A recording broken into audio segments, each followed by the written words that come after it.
Hello everyone, I am Pankaj Kumar Patra, a BTech Mechanical student of VSSUT Burla. तो समस्त को आउ एक नुआ भिडियो स्वागत।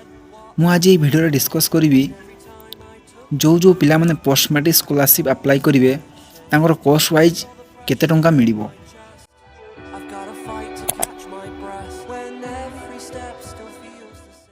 तो देखिपारे नोटिस टी आमर 20/9/2025 से प्रकाश पाई आपण मैंने नोटिस देखिपारे आमर जो अमाउंट टी आसीबो ताहा आमर एडमिशन रिएडमिशन फी ट्यूशन फी एग्जाम फी एवं other compulsory non refundable fees को आधार करके आसीबो।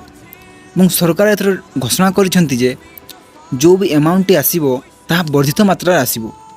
आपण मैंने देखिपारछंती जो पिला माने +2 साइंस करूछंती तांको मिलिबो 8,000 टंका एवं जे आर्ट्स किमा कॉमर्स किमा वोकेशनल करूअछि तांको मिलिबो 6,000 टंका।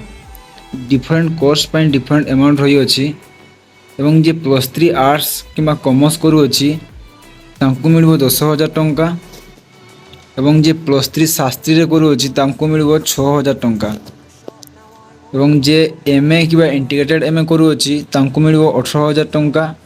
ओके देन जे एमएससी किबा इंटीग्रेटेड एमएससी करूछंती तांको मिलिबो 22,000 टंका। तो आप देख पार्टी जो पिला माने एमटेक करुछंती तांको मिलिबो 66,000 टंका एवं जे एमबीए करुछंती तांको मिलिबो 65,000 टंका। आपण देख पार्थिबे जो पिला माने भी बीटेक करुछंती किंबा डुअल डिग्री करुछंती तांको मिलिबो 60,000 टंका एवं जे भी बीएससी किंबा बीएससी एग्रीकल्चर करुछंती तांको मध्य मिलिबो 60,000 टंका।